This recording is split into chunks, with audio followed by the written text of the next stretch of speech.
gente entender o próprio direito só com dogmática jurídica, né?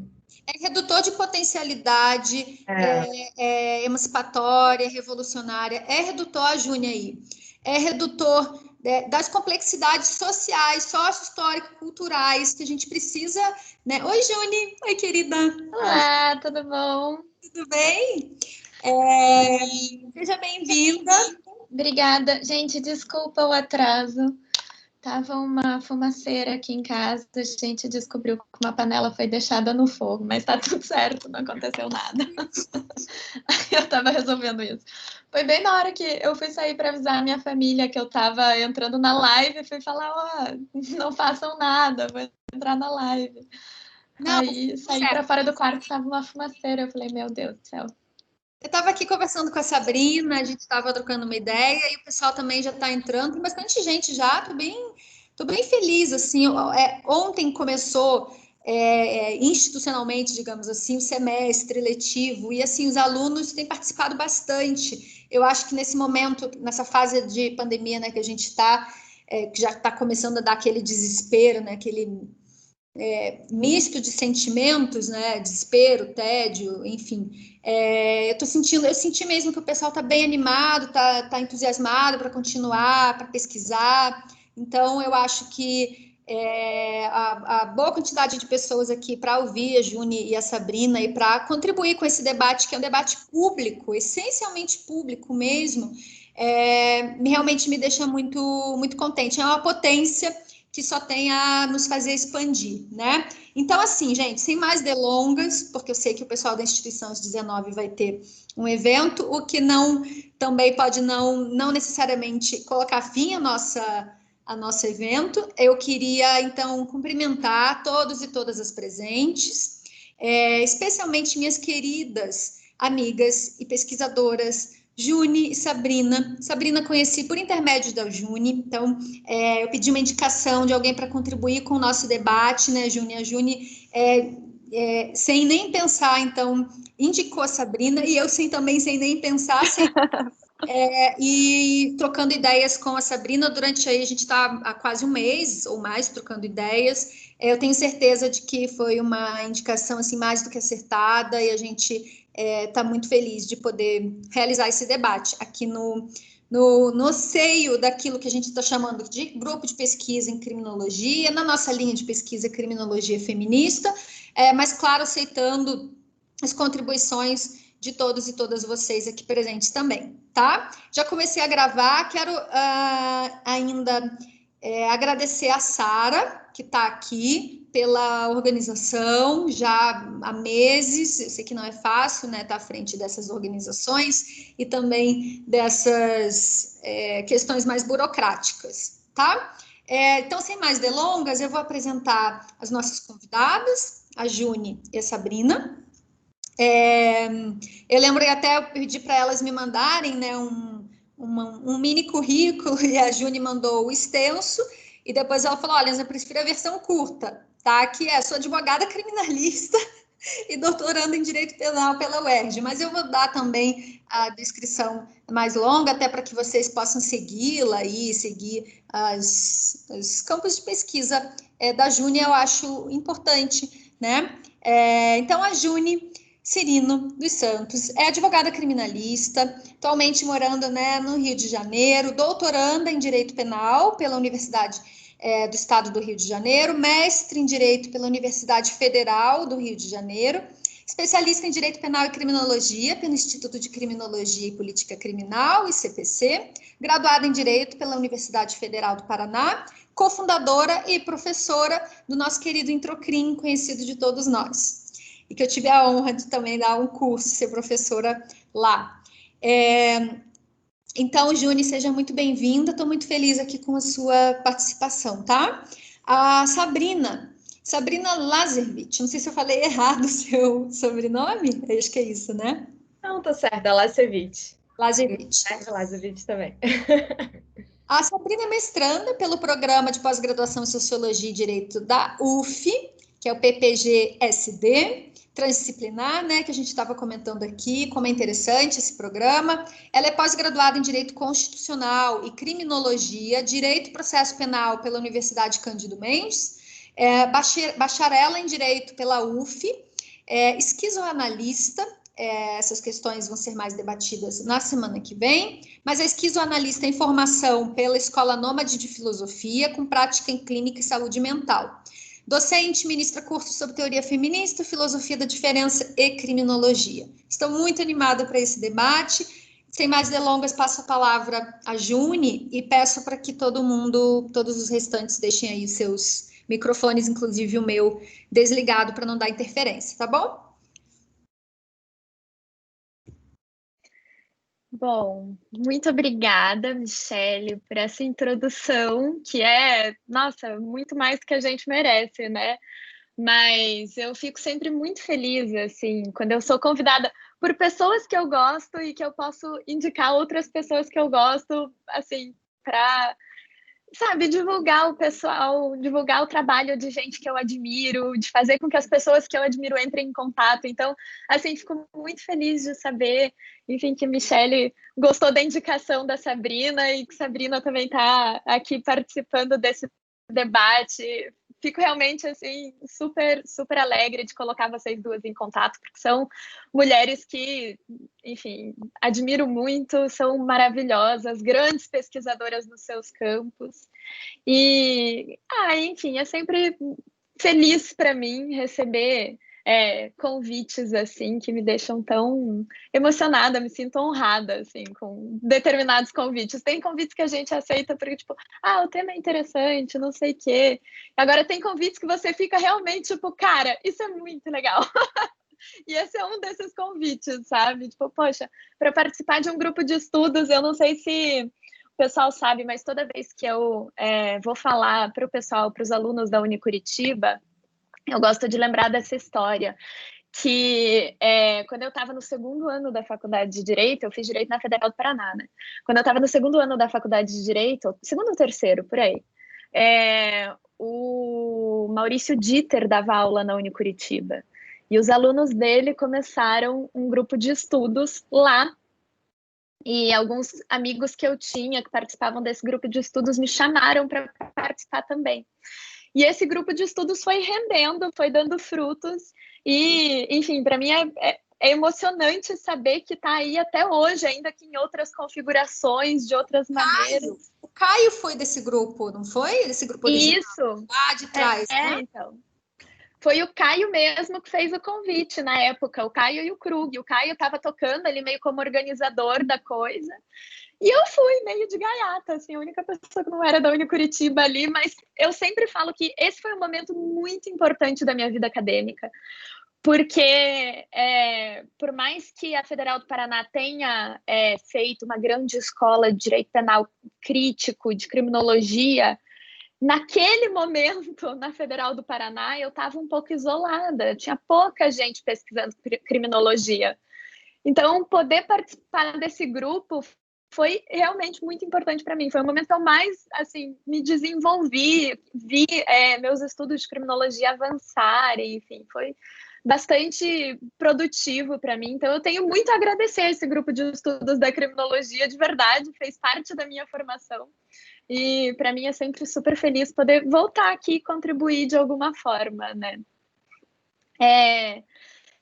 Enfim, mas ao que interessa, né? A Michele me chamou para fazer esse debate. Ela falou: não, é um grupo de estudos, o pessoal está estudando feminismo dentro da criminologia, né? O debate de gênero dentro da criminologia. E considerando que vocês, né, estou pressupondo aí que já tem algum caminho já dentro da criminologia, já tem algum percurso feito já dentro da criminologia e do feminismo, a minha contribuição para esse debate de hoje vai ser uma contribuição um pouco mais assim sobre reflexões sobre as maneiras como a gente pode questionar o trabalho que a gente faz quando a gente pensa gênero na criminologia, quando a gente pensa em criminologia e feminismo, enfim, no debate sobre feminismo dentro da criminologia e especialmente dentro da criminologia crítica.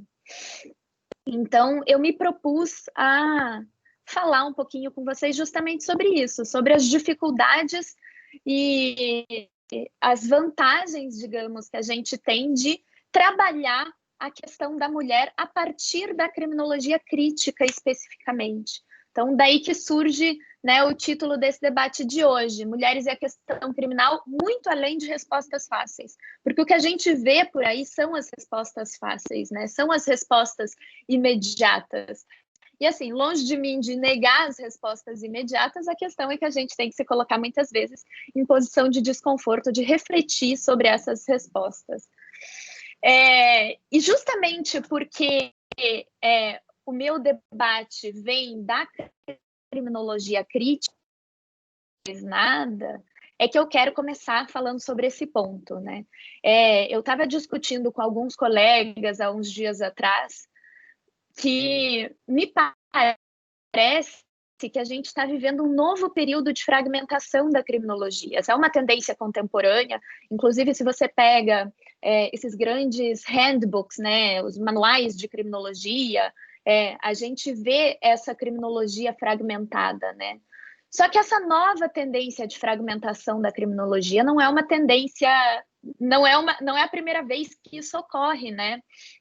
A fragmentação da criminologia é o ápice do que a gente chama de criminologia liberal, que é aquele momento de maior produção científica do interacionismo e do rotulacionismo, que é, digamos, esse primeiro momento de fragmentação da criminologia, ali desde o início do século XX até a década de 70, especialmente, né? Mas especialmente ali nessa meiuca do século XX, que é um período que a gente vai ver as pessoas produzindo teorias criminológicas sobre situações muito específicas. Então, a gente vai pensando em associação diferencial e aprendizado, pensando nas escolas ecológicas, e ecológicas aqui como escolas dos espaços urbanos, né? Pensando em teorias das escolhas racionais, em comportamentos de grupos específicos, né? De comportamentos de membros de gangues, de comportamentos de grupos étnicos, enfim. Esse é um período muito importante da criminologia liberal. E é um período onde está se produzindo teoria criminológica, né, à esquerda e à direita, para tentar dar conta desses problemas muito específicos. E a criminologia crítica ela surge justamente para tentar dar conta dessa fragmentação. Eu acho que tem tinha pelo menos alguém com o microfone ligado que estava dando interferência aqui para mim. Bom, mas enfim, a criminologia crítica ela vai surgir para tentar dar conta dessa fragmentação. Porque a fragmentação da criminologia ela pede que a gente dê respostas complexas para um problema que é necessariamente complexo. Crime é um fenômeno complexo e as respostas que a gente dá não podem ser respostas simples, exatamente por causa disso, certo? Tem que ser respostas que deem conta da complexidade do problema. E o problema dessa fragmentação, que é um problema que a criminologia crítica, quando surge lá na década de 70, já vai apontar, é que a fragmentação da criminologia só vai dar respostas parciais, justamente porque ela enxerga o problema somente em parcelas. É só parte de um fenômeno concreto e não consegue dar conta do fenômeno na sua dimensão estrutural. E a criminologia crítica, ela vai justamente... Só um pouquinho. Tem alguém com o microfone ligado, eu estou tentando identificar para deixar a pessoa muda. É ela com o namorado dela. Eu acho que às vezes a pessoa cai e volta de forma com o microfone ligado. Eu tudo deixando mudo, senão falha muito. Aí o tchauzinho, não sei mais aonde. Vamos lá. Eu acho que deu. Enfim, essa criminologia liberal, essa criminologia fragmentária, ela só vai trazer respostas parciais, porque justamente ela só enxerga o problema em parcelas, né, em parcelas muito específicas. E uma das razões de existência da criminologia, né, quando surge a criminologia oficialmente, a criminologia crítica, é justamente porque a criminologia crítica entende que o problema do crime é um problema complexo e que a única forma da gente dar respostas para esse problema é entendendo a sociedade dessa maneira também, de maneira complexa. E essa resposta para a criminologia crítica, da maneira como ela surge originalmente, é uma resposta dialética, ou seja, você parte do fenômeno concreto para compreender a estrutura e depois você entende que o funcionamento da estrutura é o que vai informar também o fenômeno concreto, ou seja, a estrutura é determinante da vida real. Isso não significa que a criminologia crítica, embora ela surja aí, né, com essa rompe com o método da criminologia liberal, porque ela traz o método do materialismo dialético, ela não abre mão das categorias liberais, né? Mas ela subverte essas categorias a partir do materialismo dialético. Então, qual que é a principal diferença que a gente vai ver entre o que é uma criminologia crítica e o que é uma criminologia liberal? O Barata vai dizer que a criminologia liberal ela é progressista, mas ela é meramente reformista. Quer dizer, não basta você ser progressista, estar tratando de temas progressistas. Você precisa, para fazer criminologia crítica, ser transformador, não reformista. Tem que ser radical. Se você não é transformador, se você não tem minimamente potencial de transformação, você não está fazendo criminologia crítica. E o que é esse potencial de transformação da criminologia crítica? É romper com a lógica de exploração e de dominação e ser radicalmente contra a lógica da punição. Justamente porque a criminologia crítica entende que a lógica punitiva necessariamente sempre colabora com a lógica da exploração e da dominação, a lógica com a qual trabalha o capitalismo. Então, por que eu estou começando a minha fala falando sobre isso, né? Pensando sobre isso?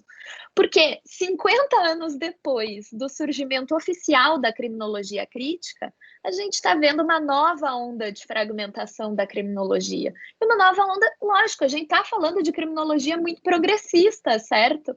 Mas essa fragmentação da criminologia me parece, e aí, né, realmente é um faro meu, não estou trazendo isso com base em nenhum autor, não ouvi ninguém falando isso, mas me parece que isso é um pouco um resquício daquela criminologia liberal que a gente encontrava ali em meados do século XX.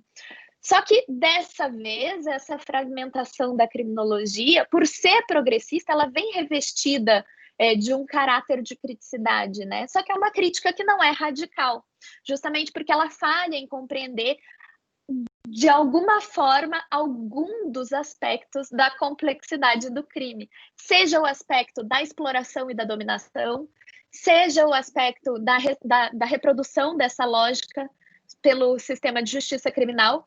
Ou seja, essa criminologia fragmentária, contemporânea que a gente está vendo, é uma criminologia que só está observando o fenômeno concreto. Não consegue abstrair as determinações daquele fenômeno concreto e nem ver como aquele fenômeno se relaciona tanto com a estrutura quanto com as instituições.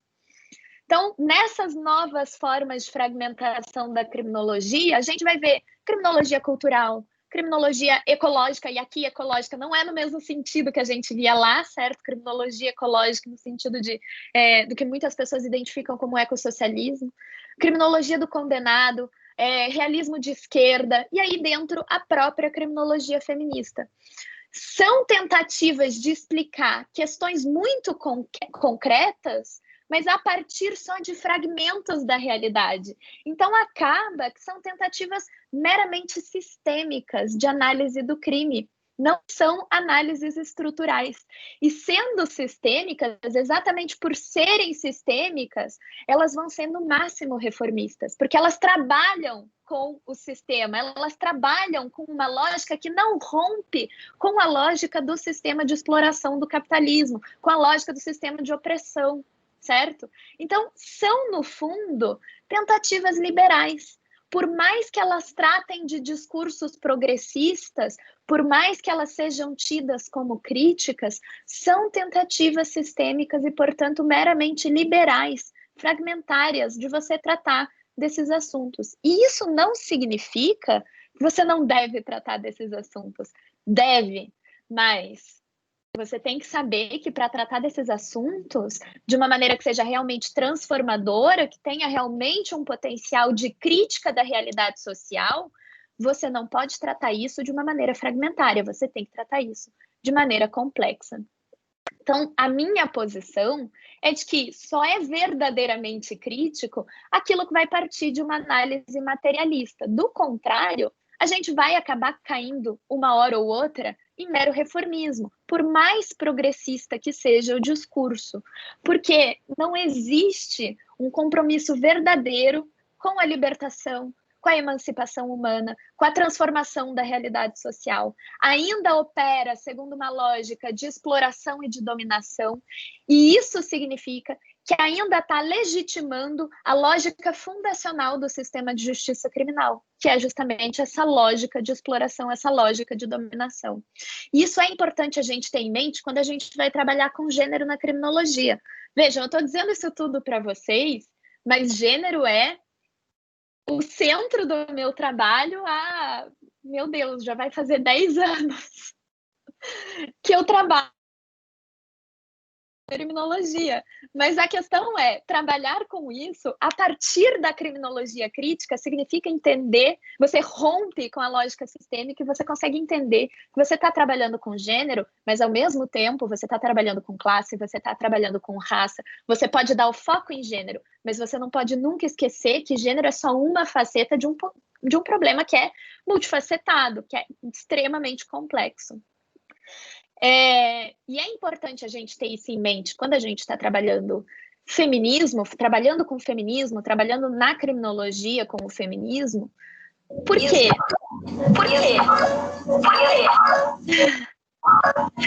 Eu vou aproveitar para colocar meu computador para carregar. Essa pessoa aqui, isso, obrigada, o microfone.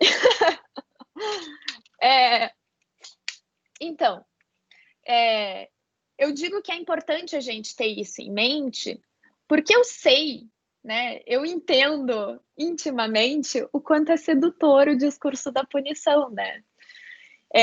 Não só porque é sedutor mesmo para a gente pensar que existe uma possibilidade de solucionar um problema a partir do direito penal, mas também porque quando a gente é vítima de violência, ou quando a gente é testemunha de uma violência muito grave, é normal que a gente tenha uma reação, um ímpeto assim de, enfim, de retribuir aquela violência, certo? Trabalhar com criminologia crítica, fazer crítica da punição, fazer crítica da lógica punitiva, não é ter sangue de barata, né? Tudo isso é colocar a racionalidade à frente das nossas emoções. Mas não é só por isso que o discurso da lógica da punição é um discurso sedutor. Do ponto de vista racional, ele também é sedutor. Não é à toa que a lógica da punição é uma lógica que permeia a sociedade há séculos. E que essa racionalidade punitiva moderna está aí há 200, 300 anos, certo? Então, racionalmente também é sedutor. Porque, afinal de contas, a gente está inserido numa sociedade que é conformada a acreditar que o direito penal é uma ferramenta de solução de conflitos, né? Que o direito penal, que a pena são soluções e, portanto, que elas tenham um resultado positivo na sociedade. Por mais que a gente use de uma lógica garantista, a gente está ainda assim trabalhando com a ideia de que, ainda que como última ratio, o direito penal soluciona conflitos. Então, não basta a gente pensar só em feminismo e criminologia, certo? A gente tem que ir um pouco além, a gente tem que questionar essa lógica mesmo. Não basta a gente pensar como a criminologia pode colaborar com o feminismo. A gente também precisa pensar sobre as próprias demandas do feminismo e como elas afetam a nós mulheres, mas a sociedade em geral, em termos de política criminal. Quer dizer, a gente precisa fugir desse estereótipo do feminismo punitivista e tentar encontrar aquele equilíbrio que a Gerlinda Smaus fala, né, que é a possibilidade do ponto de vista abolicionista dentro do feminismo. E essa possibilidade existe, A questão ela é absolutamente desconfortável. Ela, às vezes, né, impõe que a gente tenha que ter estômago para trabalhar com isso, mas é possível. Então, quando eu falo que eu trabalho com gênero dentro da criminologia crítica, é por isso que eu estou falando que não é a mesma coisa de simplesmente fazer criminologia feminista. Justamente por quê? Porque criminologia feminista pode ser qualquer coisa. Pode ser qualquer criminologia, até a mais rasteira, e pode ser qualquer feminismo, e isso que é o mais perturbador, né? Porque pode ser o feminismo mais conservador, pode ser o feminismo menos inclusivo. Então não basta a gente dizer, não, eu estudo criminologia feminista.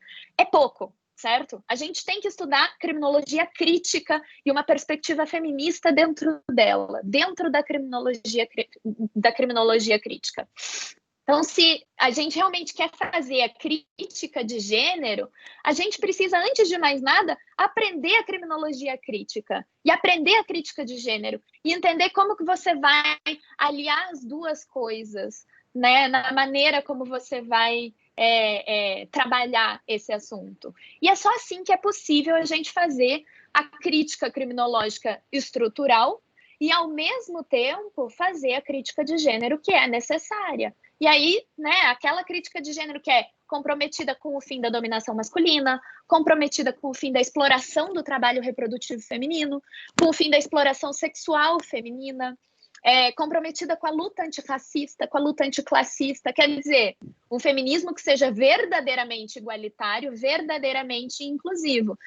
E, ao mesmo tempo, trabalhar com criminologia crítica, ou seja, pensar uma política criminal alternativa, pensar em alternativas para a gente lidar com o crime, para a gente lidar com a violência, pensar em alternativas, inclusive, para a própria repressão, né? E cada vez mais se questionar sobre o próprio sistema de justiça criminal e sobre a violência que o sistema de justiça criminal representa nessa sociedade, para homens e para mulheres, né?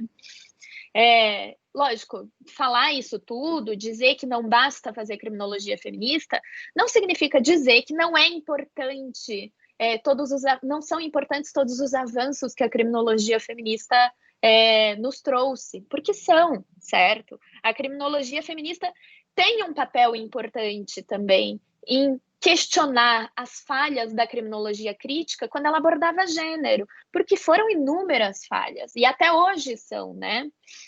Afinal de contas, não é à toa que por séculos a mulher permaneceu invisibilizada, e não é só a criminologia que não enxergava especificidades de gênero, mas a criminologia como um todo, né? Não é só a criminologia crítica. Então, é fundamental que a gente oriente o debate da criminologia crítica na direção da crítica feminista, dessa crítica feminista que é radical no sentido do termo originário mesmo, né, de ir à raiz do problema. Então, isso significa a gente também afastar esses discursos moralizantes, esses discursos essencialistas da criminologia, que são muito comuns, inclusive na criminologia crítica, especialmente esses discursos que são pautados numa suposta cientificidade, né, sobre a natureza feminina, que não é empiricamente verificável. A gente precisa, sim, mostrar que faltam mulheres nos debates acadêmicos, a gente precisa, sim, mostrar que é preciso dar conta das especificidades das mulheres encarceradas, mostrar que o processo penal opera de uma forma muito mais agressiva contra essas mulheres. E mais importante, a gente precisa mostrar, na perspectiva feminista, a gente precisa mostrar para a criminologia crítica que existe uma diferença na violência que é experimentada por homens e por mulheres. A violência que é sofrida por mulheres é diferente da violência que é sofrida por homens. Quantitativamente, talvez seja menor, talvez, se a gente pensar estritamente em sistema de justiça criminal, certo? Agora, qualitativamente, a gente está falando de uma violência interpessoal entre homens e mulheres que é muito diferente daquela que é sofrida por homens. uma violência social e econômica, que é muito diferente. Não é à toa que a vulnerabilidade econômica está também atrelada à violência social sofrida por aquela mulher, à violência sexual sofrida por aquela mulher, à violência interpessoal sofrida por aquela mulher, certo? Então, a gente tem que considerar isso também. Também a violência simbólica. E a violência simbólica contra as mulheres, ela não se manifesta só no sentido de a maneira como as mulheres são oprimidas, são condicionadas a se portar na sociedade. Eu estou falando de uma coisa que vai muito além disso. A violência simbólica contra as mulheres se manifesta no sistema de justiça criminal, nas mulheres que estão sendo encarceradas, nas mulheres que estão passando por ações, enfim, por processos criminais, nas mulheres que são familiares de réus, familiares de pessoas que estão acusadas, familiares de pessoas que estão presas, certo? A gente tem que pensar que a violência simbólica do sistema de justiça criminal contra essas mulheres é muito diferente da violência que sofrem os homens nessas mesmas condições. E aí, pensando, né, tanto a mulher que é vítima quanto a mulher que é criminalizada. É uma violência muito maior, muito diferente. E a gente precisa considerar isso. O grande problema é que essas são respostas que não bastam que a gente encontre no que se diz por criminologia feminista, justamente porque a resposta vai ser simplista, vai ser uma resposta fragmentária, que não dá conta ainda da complexidade do problema. Então, pensar gênero na criminologia não é simplesmente dar respostas prontas. E o que são essas respostas prontas, né? É aquilo que a gente vê por aí em todos os artigos, todos os comentários nas redes sociais, de que a gente precisa entender as especificidades das mulheres do cárcere. É claro que precisa. A gente precisa entender que falta itens de higiene, a gente precisa entender que o hiperencarceramento feminino é resultado de uma política de drogas fracassadas, ou então a gente precisa entender que o controle social feminino é mais intenso sobre as mulheres, que isso também se reflete na prisão, na maneira como elas são julgadas dentro, né, do judiciário mesmo. Só que, assim, isso é pouco, a gente tem que ir além, né? A gente não basta para a gente simplesmente identificar cifras ocultas ou então diferentes processos de criminalização. Justamente porque ser mulher é um rótulo em si mesmo. E é um rótulo, né? Uma etiqueta que é negativa e que afeta todas as relações sociais daquela mulher. Seja ela uma mulher que é vítima de violência, seja uma mulher que é criminalizada, não interessa. Ser mulher é um rótulo que antecipa qualquer julgamento sobre aquela mulher. E, portanto, vai estabelecer limites sobre as possibilidades reais, sobre as possibilidades sociais concretas daquela mulher. Isso vai determinar a sua condição tanto de vítima quanto a sua condição de ofensora. Vai determinar a maneira como o próprio sistema de justiça criminal trata aquela mulher. Vai determinar até mesmo o alcance das demandas judiciais daquela mulher, inclusive para a defesa de seus próprios direitos. Então, assim, a gente precisa ir muito além dessas respostas fáceis, né? Dessas respostas básicas, dessas respostas simplistas que a criminologia feminista oferece. A gente precisa pensar a partir de uma perspectiva crítica de gênero e a gente precisa pensar a partir de uma perspectiva crítica à criminologia também. E vejam, isso diz respeito também, isso vai, né, segue mais ou menos a mesma linha dos argumentos da própria criminologia crítica, certo? A criminologia crítica vai dizer, não, existe uma falsa neutralidade do direito penal, uma falsa neutralidade do sistema de justiça criminal, que é isso que identifica a seletividade do sistema de justiça criminal. Acontece que, né, o feminismo também deveria identificar essa mesma falsa neutralidade, essa mesma seletividade que existe. E é uma seletividade de gênero. A gente precisa identificar que o direito não é neutro para gênero, que o direito também opera segundo uma lógica de desigualdade contra as mulheres, não só uma lógica de desigualdade de classe, uma lógica de desigualdade de raça. A gente precisa entender isso para entender que o direito não é um aliado para as mulheres, certo? discriminações de gênero, situações de desigualdade, elas não podem ser compensadas pelo direito. Pontualmente, em determinadas situações, talvez, mas a regra é que o direito é um mecanismo de discriminação para as mulheres. Ele parece neutro, ele parece salvador em algumas situações, mas ele não é um mecanismo confiável, né? O direito não consegue deixar de reproduzir desigualdades de gênero. Por que eu digo isso? É por isso que interessa para a gente mostrar que não interessa a quantidade de legislações pelo fim da desigualdade de gênero que a gente tenha, não importa a quantidade de leis que a gente tenha para reduzir violência doméstica, feminicídio. No fim das contas, não importa a quantidade de leis, não importa a boa intenção do legislador em fazer aquela lei, porque no fim das contas, no limite, aquela lei nunca vai ser uma lei que vai compensar desigualdades. No limite, ela sempre vai ser discriminatória. Porque imaginem, por exemplo, uma mulher que consegue uma medida protetiva, uma mulher que consegue ser retirada através do judiciário de uma situação de violência doméstica, por exemplo. Você tem que dar conta de todas as situações. Você não pode achar que a partir do momento que aquela mulher saiu daquela situação de violência, que a situação de violência está resolvida. Porque o que a gente vê na prática são famílias que não aceitam o que a mulher fez contra o próprio marido, famílias que não aceitam aquela separação, que não aceitam o fato de que a mulher fez a denúncia, que abandonam aquela mulher, ou mulheres que se veem economicamente vulnerabilizadas pelo afastamento. Então, como que você vai dar conta? Não basta retirar ela da situação de violência, não basta você simplesmente punir o agressor. Você tem que dar conta daquela vítima também. Você tem que auxiliar aquela vítima a se estruturar socialmente, se reestruturar socialmente. Porque não basta você tirar ela de uma situação de violência, de abuso, de violência doméstica e colocar ela numa situação de violência, de vulnerabilidade social e econômica, certo? Você tem que dar conta de lidar com essa situação dessa mulher, porque ela já foi agredida uma vez. Você vai agredir ela de novo? Vai colocar ela numa situação de ainda maior vulnerabilidade?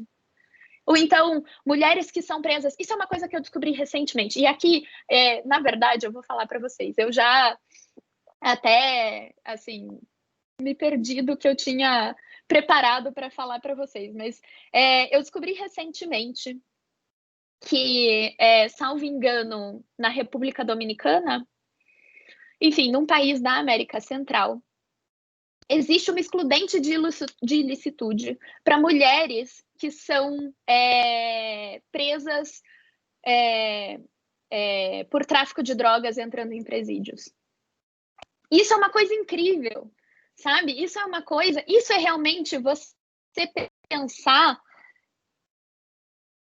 em criminologia crítica e pensar criticamente sobre gênero. Porque não basta simplesmente uma lei que vise proteger a mulher. Se, em outras medidas, esse mesmo direito é absolutamente violento com a mulher. Porque a gente sabe que quem é preso por tráfico de drogas entrando nos presídios, majoritariamente, a esmagadora maioria são mulheres.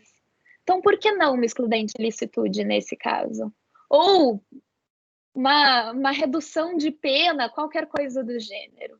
Porque a gente sabe que são mulheres, a gente sabe que são mulheres que muitas vezes estão em situação até mesmo de ameaça, certo? A gente não pode excluir essas possibilidades. A gente sabe que são mulheres que estão em situação de vulnerabilidade econômica, de vulnerabilidade social, porque de repente o marido foi preso e ela encontra ali uma maneira de trazer algum recurso extra para dentro daquele lar que eventualmente foi desfeito por conta, enfim, da criminalização do tráfico de drogas. Então, a gente tem que pensar em todas as etapas, certo? A gente tem que pensar em como a gente vai aplicar essa legislação que se diz protetiva e, ao mesmo tempo, a gente não vai vulnerabilizar aquela mulher depois. Seja a mulher que está sendo criminalizada, seja a mulher que está sendo vitimizada, certo? Mesma coisa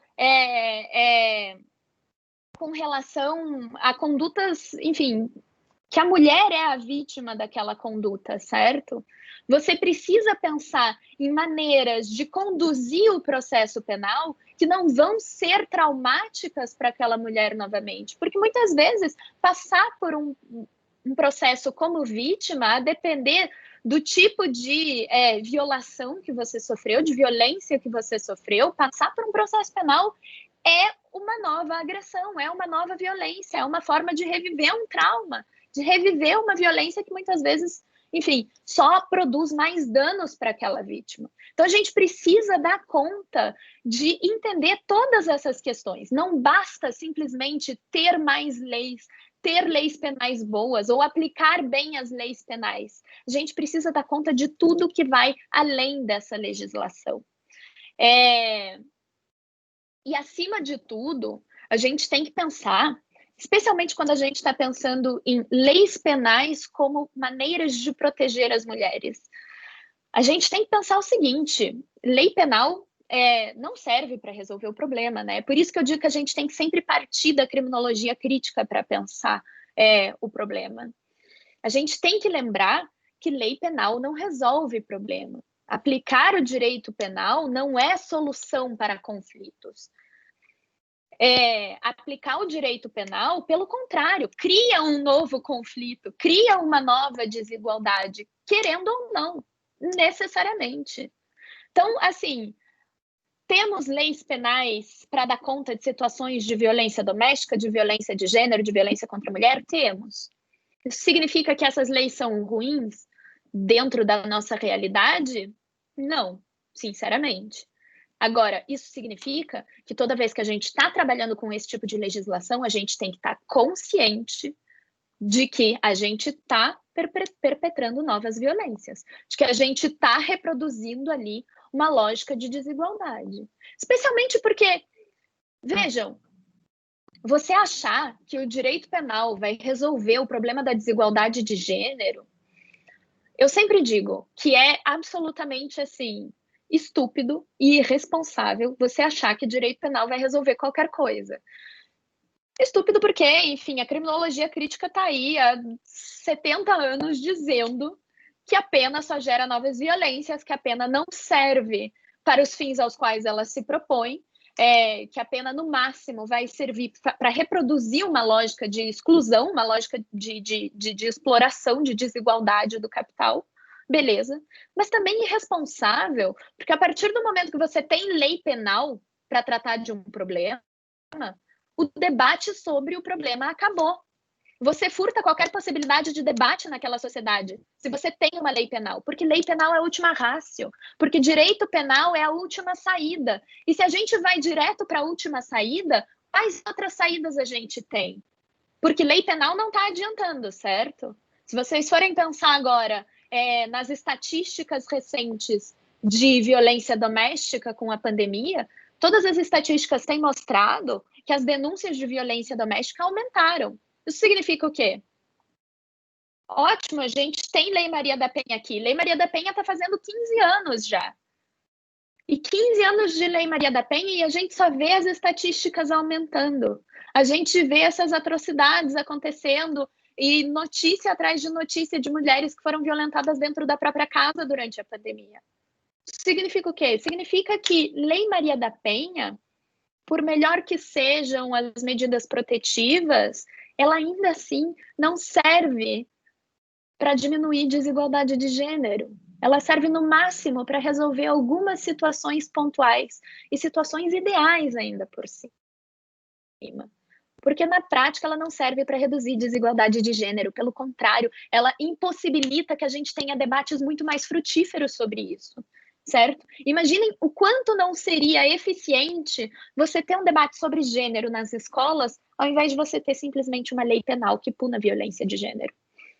Existem maneiras mais eficientes e menos custosas de você dar conta da violência de gênero que não são penais. E menos custosas, não estou falando só de custo para o Estado, porque isso é um custo muito real, certo? São maneiras menos custosas para o Estado, mas são maneiras menos custosas do ponto de vista humano também. Porque utilizar o sistema penal é sempre utilizar uma máquina que está a serviço do capital, uma máquina que está a serviço de ir atrás sempre da mesma clientela, de reproduzir sempre as mesmas desigualdades, de reproduzir sempre violências tão graves quanto aquelas que ele tenta solucionar. E, enfim, é isso. Eu acho que já falei aqui uns 40 minutos, eu tinha prometido para a Sabrina que eu ia falar uma meia hora só. Mas o que eu quero que vocês entendam disso tudo que eu trouxe aqui é isso, que eu espero, tenho certeza, né? Se vocês já estão dispostas a um debate sobre feminismo dentro da academia, significa que vocês já têm, né, uma disposição crítica para debates com os quais as pessoas não estão acostumadas. Então, eu espero que vocês tenham disposição também e, enfim, bastante coragem de pautar esse debate a partir da criminologia crítica, para a gente enfrentar essas questões que são desconfortáveis, certo? Enfrentar essas questões a partir daquilo que realmente interessa, que é a gente precisa dar conta das desigualdades de gênero, mas dar conta das desigualdades de gênero não significa utilizar uma ferramenta que vai reproduzir outras desigualdades, certo? Eu acho que o que eu quero deixar aqui para vocês pensarem é isso, que trabalhar com gênero e com criminologia crítica significa renunciar a uma lógica punitiva, e isso é muito difícil, isso é extremamente desconfortável na maior parte das vezes. E mais do que isso, além de renunciar a essa lógica punitiva, significa entender que a gente não pode tentar combater violência com outra violência, certo? Não existe a possibilidade disso dar certo, disso dar resultado, de, enfim, você solucionar um problema de violência utilizando de mais violência, que é a violência do sistema penal. Enfim, fica aí minhas considerações para a reflexão de vocês. Espero que tenha sido proveitoso, pelo menos para algumas de vocês, mas é isso. Obrigada, Júnior. Estamos abertas aí a debates, críticas. Quero muito ouvir as considerações da Michelle e da Sabrina e perguntas. Assim, foi maravilhoso. Eu queria te agradecer, falar bem rapidinho, falar 5 minutos e já passar a bola para a Sabrina. Foi incrível, até estou recebendo umas mensagens aqui, todo mundo babando com a sua fala, mas assim, eu queria então problematizar um pouquinho o início da sua fala, que me pareceu muito interessante. E eu acho que vale a pena, talvez, a gente voltar um pouco aí depois. Quando você fala dessa fragmentação da criminologia, né? Até pela própria interpretação disso do próprio Barata. Por quê? Pensando no nosso grupo de pesquisa, que é fragmentado em linhas de pesquisa, criminologia feminista, criminologia midiática, que é tocada pela Mariel, querida amiga que você também conhece, maravilhosa pesquisadora, criminologia latino-americana e criminologia crítica, tá?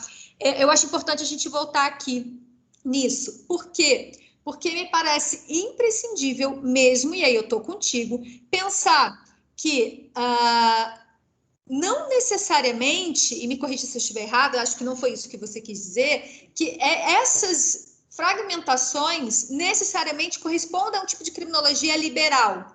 O problema é quando se perde de vista aquilo para o que a criminologia que se queira crítica tem que ter como objetivo, que é a radicalidade, que é romper com a lógica de exploração do capital. E, gente, quando nós pensamos na questão feminina, nós mulheres, quando a gente fala de exploração do capital, nós mulheres somos mais exploradas, nós mulheres somos mais vulnerabilizadas. Então, eu acho que foi isso, né? Então, é importante a gente voltar aqui nessa fala sua, porque o grande problema é a gente pensar essas fragmentações da criminologia, especialmente na ordem neoliberal que a gente vive, né? Eu gosto muito da Wendy Brown nesse sentido, especialmente nessa ordem neoliberal, que é ainda mais exploratória do que o próprio capitalismo, pensando assim nesses conceitos, né? E aí a gente acabar, a partir dessa fragmentação, caindo no mero reformismo, né, Júnior? Que aí que reside o grande perigo, né? Que é a gente virar reformista e o campo progressista, o campo da esquerda, essa é a nossa disputa, né? Essa é a nossa disputa. E não se enganem, né? Os nossos corpos feministas, são objeto de disputa política, mesmo na esquerda, mesmo no campo progressista, né? Então, eu acho que esse é o grande... para mim, assim, foi o grande ganho da sua fala, trazer de volta, e especialmente aqui a gente está iniciando um semestre, iniciando um semestre de pesquisa científica, e o que a gente quer fazer aqui, pelo menos é o que eu me proponho, e o nosso pessoal se propõe, é fazer uma criminologia radical mesmo, focando em questões das vulnerabilidades, no plural, femininas, mas nunca perdendo de vista, né, a radicalidade da lógica da exploração do capital. Acho que era isso. Agradeço demais, foi incrível a sua fala. O pessoal está aqui fazendo comentários. Catarina, minha amiga, minha aluna, será? Eu vou... Ela está dizendo que fez seu curso de crime e gênero, assistiu suas aulas do Introcrim, ficou muito animada sobre essa discussão. Que legal que você está aqui, seja sempre muito bem-vinda. E deixo o convite de novo para terça-feira que vem. Beatriz, sensacional sua fala. Juni, se você lembrar o país da América Central que garantiu o excludente, depois você pode escrever aqui. Vou fazer um jabá aqui. Tá. Quem me contou isso foi uma colega minha que estuda violência doméstica na USP. Ela está encerrando o mestrado dela agora, sob orientação do Maurício Dieter, salvo engano, que é a Tatiana Gasparini. E a Tati participou de um episódio do podcast Segurança dos Direitos, não sei qual episódio que é, mas ela que trouxe essa informação e, salvo engano, ela fala sobre isso no episódio do Segurança dos Direitos, para a pessoa que perguntou sobre o país da América Central que, enfim, garantiu aquela excludente de ilicitude. Segurança dos Direitos é um podcast que eu sempre indico, é muito bom, acho que assim, é imprescindível. Eu participei de um episódio também. Foi isso. A Raíssa está dizendo, excelente explanação. Ai, que legal que foi a Tati. A Tati é incrível, ótima pesquisadora, maravilhosa. Excelente explanação. Obrigada, Juni. Não entendi em que ponto a Juni disse que a criminologia feminista seria reformista, sendo que há defesa do abolicionismo dentro da criminologia feminista. Pois é, o problema é que essa talvez, né, seja a criminologia feminista que a gente se propõe fazer, né, ou a criminologia crítica a partir de reflexões de teorias de gênero que a gente se propõe a fazer, mas não existem outras proposições, né, e outras propostas que sim recaem em reformismo. Eu acho que você foi muito precisa em explicar isso, né, Michele, agora quando você comentou a minha fala, porque é um pouco isso. Dizer que a gente precisa ter cuidado com a fragmentação da criminologia significa justamente ter o cuidado de não perder a orientação crítica criminológica da criminologia que a gente está fazendo. Porque é óbvio que para produzir conhecimento criminológico você precisa necessariamente fazer uma fragmentação, porque ninguém pode fazer teoria criminológica sobre tudo de uma vez, né? Então, óbvio que algum grau de fragmentação é necessário, mas a gente não pode esperar explicações globais de teorias que são puramente fragmentárias, que se propõem a explicar o fenômeno do crime, por exemplo, só a partir do feminismo, ou só a partir da perspectiva do condenado, ou só a partir do realismo de esquerda. A gente precisa considerar que o fenômeno do crime é um fenômeno complexo, inserido em uma sociedade, enfim, múltiplas complexidades, que a gente precisa entender isso dessa forma. Não significa que a gente não pode fragmentar enquanto objeto de estudo, mas que a gente precisa ter essa orientação criminológico-crítica que unifica a criminologia, pelo menos em relação ao método, né? Que é o materialismo dialético, que é fazer isso a partir dessa perspectiva radical. Enfim, eu acho que é esse justamente o ponto. Criminologia feminista não necessariamente é reformista, mas fazer criminologia feminista não significa fazer criminologia crítica. Pensar sobre gênero em criminologia crítica. Então, é isso que a gente tem que ter cuidado. A gente tem que ter o cuidado de estar sempre pautado na orientação da criminologia crítica, ou, enfim, numa orientação abolicionista, como a pessoa, que eu perdi seu nome, a Raíssa fala aqui. Mas a gente tem que entender que nem tudo que se produz em criminologia feminista tem essa orientação. Então é importante a gente resgatar isso, né? Resgatar justamente a radicalidade da criminologia quando a gente está trabalhando com objetos fragmentados, objetos de pesquisa fragmentados. Mesmo muita criminologia que se diz crítica, né? Criminologia que se diz crítica. Então, eu quis retomar um pouco isso porque eu sabia que ia dar um pouco de pano para manga aí. Então, eu passo a palavra imediatamente à Sabrina para fazer suas considerações também. Vou me mutar. Oi, gente. Então, eu vou fazer algumas considerações bem brevemente, por conta do avançar da hora, né? A Michelle tinha dito que tem outro evento às 7, parece. Sabrina, então, toca. Pode? Então tá bom. Então, primeiro eu queria agradecer, Michelle, o convite, que está sendo uma alegria muito grande participar desse debate tão importante, nesse momento tão crítico para a gente, para todo mundo, mas acho que em especial para a gente, para as mulheres, né? Aqui no Brasil. Agradecer também a indicação da Juni, super fofa, que eu amo de paixão. E super respeito o trabalho também. E elogiar a iniciativa desse grupo de pesquisa em criminologia que, gente, sinceramente, é o que eu mais queria que existisse na minha época de graduanda, sabe? Quanta coisa teria acontecido mais rápido na minha vida acadêmica se eu tivesse tido essa oportunidade que vocês estão tendo. Então, aproveitem, ainda mais com pesquisadoras como essas, assim, sinceramente, é uma super oportunidade. Bom, e aí eu já vou começar logo para as considerações que eu quero fazer. Eu vou aproveitar também esse iniciozinho da fala da Juni, que eu achei maravilhoso também. A fala toda foi maravilhosa, mas o iniciozinho foi muito forte, quando ela fala que o crime é um fenômeno complexo.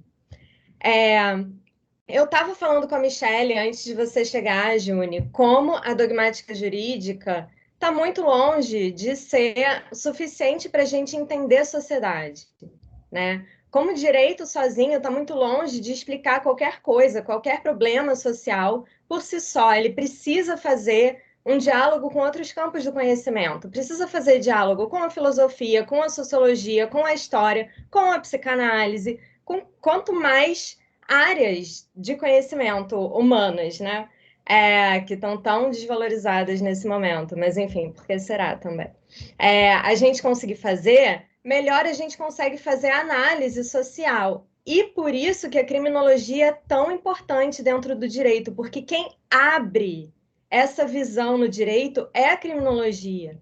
Quem tira o direito da dogmática pura é a criminologia. Então você encontra gente na criminologia fazendo assim leituras do crime complexas e, claro, na criminologia crítica, né? Por quê? E isso eu vou falar em breve, assim, depois disso que eu estou falando agora, porque a criminologia crítica ela parte do materialismo histórico dialético do Marx, da teoria marxista, né? Quando a gente está falando de teoria marxista, a gente já não está mais falando de direito, a gente está falando de sociologia, de filosofia. Então, assim, se a gente só estuda direito, a gente não entende sequer a filosofia crítica, a criminologia crítica, entendeu? Então, a gente precisa ter leitura de sociologia também. E aí, quando a gente vai para a criminologia crítica feminista, porque tanto a criminologia crítica quanto o movimento feminista... Vamos lá. A criminologia crítica feminista, ela parte de uma vertente específica do feminismo, que é o feminismo marxista. E isso, gente, porque por uma questão de coerência metodológica. Se a gente tem uma criminologia que é marxista, que é a criminologia crítica, que faz a leitura da sociedade através do materialismo histórico e dialético do Marx, e aí a gente quer adicionar uma epistemologia, uma visão feminista a partir do lugar da mulher a essa criminologia, qual é a vertente do feminismo que a gente vai usar? A vertente liberal? Porque a vertente liberal, sim, ela está de acordo com o sistema, ela está de acordo com o capitalismo, né? Mas aí ela não bate com a criminologia crítica. Você tem que usar outra vertente, a vertente do feminismo marxista.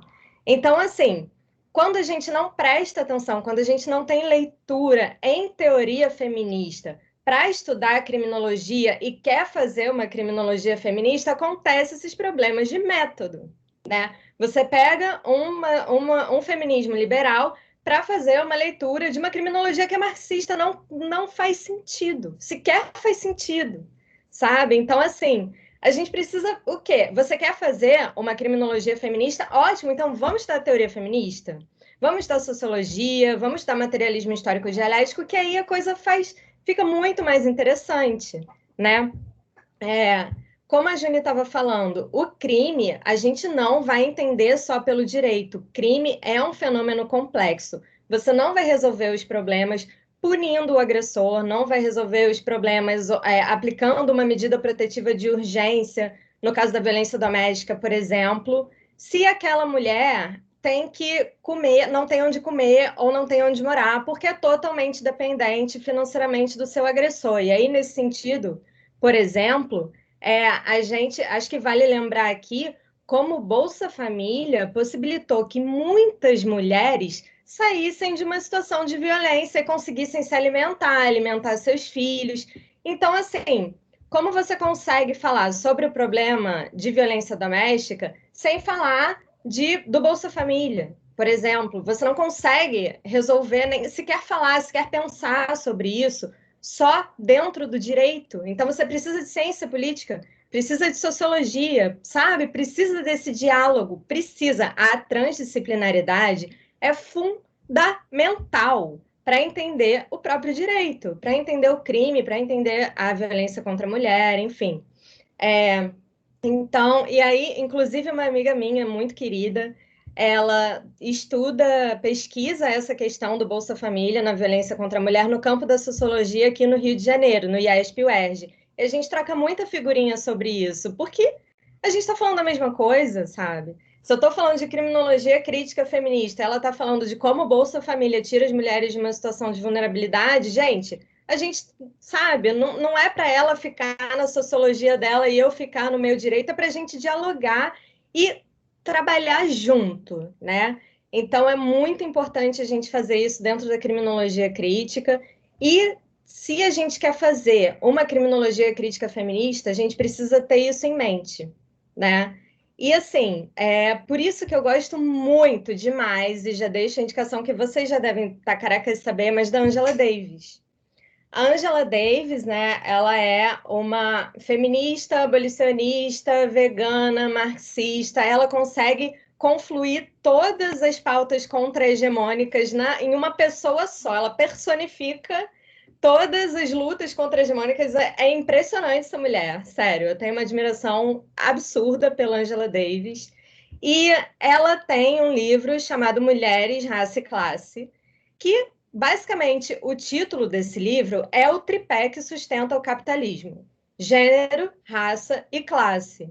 Então, quando a criminologia crítica denuncia o sistema penal como uma ferramenta de quem está no poder, dos detentores dos meios de produção, do homem branco heterossexual, do europeu, etc., como é que a gente, progressista, feminista, anticapitalista, quer usar uma ferramenta do opressor para se libertar?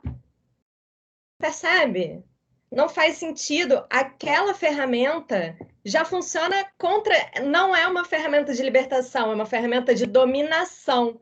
Então, você quer a libertação das mulheres usando uma ferramenta de dominação contra as mulheres. Não vai rolar, amiga. Não vai rolar. Você vai chegar lá, você vai ser revitimizada, você vai ser culpabilizada, sabe? Você vai sofrer violência de novo, de novo, de novo. Não vai resolver um problema que é complexo, que é social, que é político e, o mais importante de tudo, o mais fundamental, que é coletivo. Não é atuando nos casos individuais, pontuais de violência que a gente vai resolver qualquer coisa sobre violência contra a mulher. É na coletividade, é no movimento, no movimento coletivo das mulheres. Então, a gente precisa se articular para mudar a cultura, para mudar a educação, para mudar as políticas públicas e não para criar lei punindo os casos específicos individuais, percebe? Até porque é isso, a gente está lidando com um sistema que luta contra a gente, uma ferramenta que é do opressor, que é do homem, que é do dominador, né? Então, simplesmente não é eficaz, não é um método eficaz a gente pensar em uma estratégia de libertação das mulheres contando com uma ferramenta que, na verdade, joga contra a gente, né? Joga contra o nosso time. A gente tem que conseguir pensar fora dessa caixinha. Por isso que eu falo em descolonização do inconsciente coletivo do movimento de libertação das mulheres. Porque quando a gente pensa na chave punitivista, a gente está com o nosso pensamento e os nossos afetos, a nossa forma de enxergar a sociedade e os conflitos, que é do homem, sabe? Que é patriarcal. E a gente precisa descolonizar a nossa forma de pensar sobre os conflitos, né? Criar novas formas de lidar com as situações problema, como os abolicionistas gostam de falar, né? Então, isso é um exercício criativo, intelectual e material mesmo, da militância, do movimento político. É muito difícil, é complexo, e não é uma coisa que a gente vai fazer criando mais lei penal, né? Então, basicamente, o que eu queria falar, resumir bastante, era isso, que é muito importante a gente ter uma leitura de teoria feminista, é muito importante a gente ter uma leitura de sociologia e não ficar só no direito, né? Para a gente conseguir entender o próprio direito. E aí, deixa eu ver, eu queria fazer, inclusive, aqui uma diferença que eu acho importante entre o que é onda e o que é vertente, né? Porque, assim, como a Juni falou, a criminologia crítica, ela aparece nos anos 70, porque os anos 70 era aquela época de irreverência, de contracultura maravilhosa, teve Maio de 68 em Paris, enfim, a gente estava voltando a ter uma leitura de Marx muito forte, a criminologia crítica, ela se inspira muito na escola de Frankfurt também, que faz leitura do Marx junto com Freud. E nesse mesmo momento, a gente estava na segunda onda do movimento feminista, né? Quando a gente está falando de onda, a gente está falando do momento historicamente localizado do feminismo como movimento político organizado. É a história do feminismo como movimento social. Isso é diferente de vertente, né? A onda você tem a primeira, segunda, terceira e agora a gente estaria na quarta. A vertente é sobre teoria feminista propriamente dita. Então, uma teoria feminista vira uma vertente quando ela manifesta uma posição sobre a origem da opressão de uma mulher e também qual seria a estratégia de ação para superar essa opressão. E por isso que as vertentes não são compatíveis entre si, porque elas estão falando de visão de mundo, né? Cada uma tem uma visão de mundo. E aí, nesse momento da segunda onda, as vertentes principais eram do feminismo radical e do feminismo marxista, porque estava tendo essa volta a Marx, esse retorno a Marx muito forte, né? Então, você tem a criminologia crítica, com a leitura marxista, e o feminismo marxista, que é o feminismo de leitura marxista. Então, assim, quando a gente fala em criminologia crítica marxista, a gente está basicamente juntando os dois. Olha, criminologia crítica, a gente acha que você precisa da epistemologia feminista a partir da vertente marxista para entender melhor a questão do crime nas sociedades capitalistas. E a mesma coisa, olha, feminismo marxista, a gente acha que você precisa da visão da criminologia crítica para entender como resolver a questão da opressão da mulher no patriarcado, né, na sociedade capitalista. E o movimento negro fez a mesma coisa também. Por isso tripé, né? gênero, raça e classe. A gente tem marxismo, movimento negro, movimento feminista. Então, basicamente, os comentários que eu queria fazer eram esses. A gente vai conversar mais sobre isso na semana que vem, né? Eu vou entrar mais nessa viagem filosófica sobre produção de subjetividade, enfim, no nosso próximo encontro. Mas queria aproveitar para agradecer de novo e dar parabéns para a Juni, que, como sempre, a fala dela é maravilhosa. Eu fico assim, gente, todo mundo ouvindo a Juni falando fica, ai, cara, ela é maravilhosa. A gente precisa ouvir mais Juni na nossa vida, entendeu? Por isso que eu sempre indico para as minhas alunas. Porque a gente precisa muito disso, né? Dentro do pensamento criminológico. A gente precisa muito de mulheres pensando na criminologia crítica a partir desse feminismo marxista, desse feminismo radical crítico, né? E não de qualquer coisa feminista que a gente aprendeu na internet, né? Precisa ter estudo de teoria feminista, não tem como. E um beijão para todo mundo que acompanhou até agora também. Um público altíssimo aqui, 65 pessoas, 66. Que tem um pessoal e estou me sentindo super honrada. Sabrina, você é maravilhosa assim também. Eu estou tão feliz com esse debate que vocês não têm ideia. E esse grupo tem me proporcionado esse tipo de alegria, de poder trocar com mulheres, pesquisadores que eu admiro demais. A gente, no primeiro semestre, recebeu a Fernanda Fer Martins, grande amiga também, pesquisadora incrível, e nesse ciclo de debates com vocês duas eu aprendi demais e tenho certeza de que o pessoal também. Agradeço demais as suas considerações, Sabrina, e eu tenho certeza de que os últimos 10 minutinhos.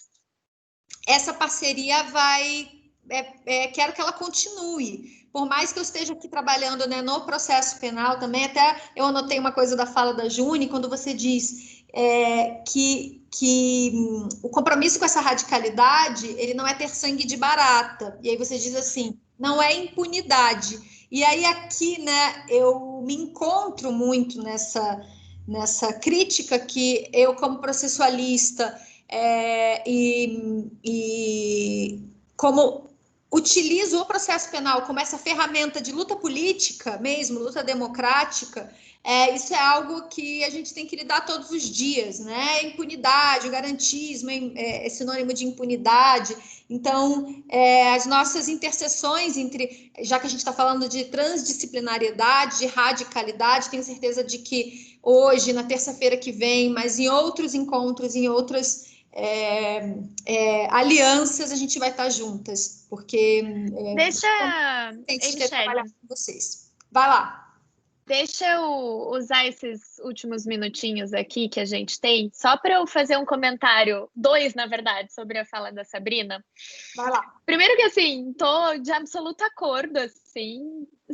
Eu sempre indico a Sabrina, porque eu sei que Sabrina também parte dessa mesma perspectiva, né? Porque muitas vezes não basta você, eu sou feminista e eu sou abolicionista, tá? Mas você é marxista? É isso que a gente quer saber, porque método importa. Método importa muito.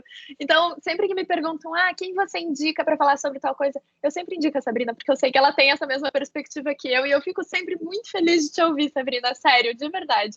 Você foi uma dessas gratas surpresas, assim, que a vida me trouxe de uma maneira muito nada a ver. Mas, enfim, que eu sou muito feliz por ter encontrado. Mas eu queria fazer 2 comentários. O primeiro é o seguinte, né, que isso da gente entender que lei penal não serve para as mulheres justamente porque, cara, direito penal, sistema de justiça criminal, punição, são todas ideias que são forjadas no patriarcado. E aí, quando a gente se vê, né, materialmente nessa situação em que existem mulheres que são vítimas de violência e existem leis penais para serem usadas nessas situações, a gente fica numa situação absolutamente paradoxal, né? E é paradoxal tanto para o feminismo quanto para a criminologia, porque, veja, do ponto de vista do feminismo, estruturalmente, a gente não está questionando as estruturas patriarcais que viabilizam a opressão de gênero, né? a gente, do ponto de vista da criminologia, não está questionando se essa criminalização vai funcionar para alguma coisa. E do ponto de vista institucional, a coisa também não faz sentido, porque, beleza, por um lado, a criminalização pode até oferecer ali um certo grau de amparo a uma situação concreta, um certo alívio para uma situação real ali, que é uma situação problemática. Só que, né, a gente não pode garantir que aquela vítima vai ser tratada de uma maneira humanizada ao longo do processo penal. A gente, inclusive, né, utilizando essas ferramentas, a gente está ratificando, digamos assim, a ideia de que você pode retrair direitos do acusado como uma forma de garantir direitos para outras pessoas, né, de demandas de outras pessoas. Então, você está ali garantindo o avanço do poder punitivo de uma certa forma. A gente está ali negando a possibilidade, pensando em Lei Maria da Penha, né, negando a possibilidade de transação penal, negando a possibilidade de, priorizando a possibilidade ou a realidade da pena privativa de liberdade. Enfim, a gente está, inclusive, significa uma retração de direitos para aquela própria vítima, né? Porque a própria vítima, dentro dessa situação, ela é transformada num sujeito que é incapacitado, um sujeito que não tem livre vontade, inclusive para garantia dos próprios direitos, para, de repente, retirar a acusação, se for a vontade dela. Então, a mulher, é incrível isso, que mesmo quando o direito penal se propõe a ajudar aquela mulher, ele está, na verdade, só transformando aquela mulher num vetor da sanha punitiva do Estado. E mais nada. A gente não é realmente ali um sujeito de direitos. A gente não é realmente protagonista daquela demanda, protagonista daquela situação. A gente é um vetor da sanha punitiva do Estado. A gente está realizando através de uma situação que é uma situação escabrosa, que é uma situação de absoluta violência, mas a gente está realizando ali a satisfação dessa sanha punitiva e mais nada. É um negócio absurdo, assim. Isso é o primeiro comentário que eu queria fazer. E o segundo comentário, que eu gostei muito da maneira como você começou a tua intervenção, e eu estou acelerando aqui até porque vai acabar minha bateria do fone de ouvido daqui a pouco, então talvez eu seja cortada. Mas que é essa ideia de que o direito deveria servir para explicar a sociedade de alguma forma. Direito não serve para explicar a sociedade. Direito serve para a gente operacionalizar a sociedade. Mais nada. Porque direito não é ciência, direito é técnica jurídica, sabe? Então, o que vai explicar a sociedade através do direito é a sociologia, a ciência política, é a filosofia. Não é o direito. O direito não serve para a gente explicar a sociedade. Então, não pense que estudando direito você vai conseguir compreender qualquer coisa sobre crime, sobre criminalização, sobre vitimização, sobre desigualdade, porque não vai, né? A gente vai, através das ciências sociais, a gente vai entender a maneira como o direito operacionaliza essa sociedade e está ali justamente sendo utilizado para reiterar todas essas desigualdades, reforçar todas essas desigualdades. Então, achei super interessante que você começou falando isso, porque é muito isso, né? O direito não serve para entender a sociedade, não adianta a gente achar que o direito vai servir para alguma coisa, porque se você estudar só a partir do direito, você não vai entender a primeira coisa sobre o crime, você não vai entender, tipo, a abertura, assim, da ideia. Então, enfim, só esses dois comentários. Eu vou até me mutar, porque daqui a pouco eu vou ficar até sem bateria no fone de ouvido, gente, tá difícil. Quer fazer mais alguma consideração, Sabrina? Achei incrível mesmo esse seu início de fala. Eu acho que, assim, se a gente pensar no que o direito pode contribuir, né? Até para o pessoal aqui não... Hoje mesmo trancar o curso de direito. Gente, se você não souber a boa dogmática, porque você, especialmente quem atua como defesa, você tem que saber a boa dogmática, porque o que você tem é a sua ferramenta. Né? A boa dogmática penal para você conseguir discutir institutos que assim, é chocante você ver como que alguém pode ter passado num concurso da magistratura confundindo conceitos. E a boa dogmática é o quê? É fundada em sociologia, em filosofia, A boa dogmática tem fundamento científico, porque dogmática por dogmática é bobagem, assim, melhor ler. A boa dogmática não é o manual simplificado de direito penal, não é?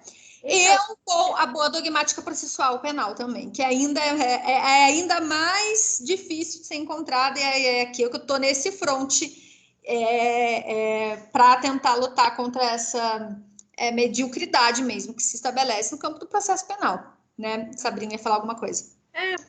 Não, é bem isso que você e a Juni estavam falando, do direito ser uma ferramenta, mas uma ferramenta que está a serviço de alguma outra coisa. Ele não está a serviço dele mesmo, sabe? Então, assim, para você entender o que você quer fazer na sociedade, qual vai ser a sua atuação através do direito, por meio do direito, você precisa de todo o resto. Você precisa ter leitura de história, sociologia, ciência política, filosofia. Senão você não sabe nem, você não está nem entendendo o que você está fazendo com essa ferramenta, sabe? Você está usando um uso não consciente do direito, vamos dizer assim. Às vezes você está usando o direito contra os seus próprios interesses e não tem consciência do que você está fazendo. Então, e nesse sentido, o direito pode ser uma ferramenta muito perigosa, sabe? Então, porque é uma ferramenta de poder, gente. O campo jurídico, ele é um campo de poder político. Então, quando a gente está usando a ferramenta do direito, como advogados, como promotores, juízes, defensores, enfim, você está atuando diretamente no poder político. E se você não tem leitura social, sociológica, minimamente sofisticada, minimamente clara, você meio que não sabe o que você está fazendo e você pode atuar contra os seus próprios interesses. Então, é muito importante mesmo. Por isso que eu trago sempre isso, assim, da importância das ciências humanas, basicamente, da interdisciplinariedade, para você entender o próprio direito, de onde que surge o direito, aqui o direito está a serviço, o direito está a serviço de quem, né? Se você usa o direito de determinada forma, o que você está fazendo politicamente na sociedade, qual é o seu efeito, o efeito da sua atuação como advogada, né? Então, é muito importante, acho que é muito fundamental, né? É o mais fundamental, assim, da nossa atuação.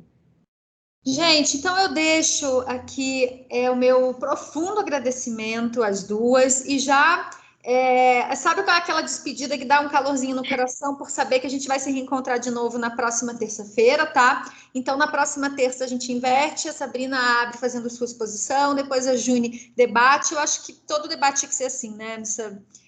Enfim, um debate dialógico mesmo, né?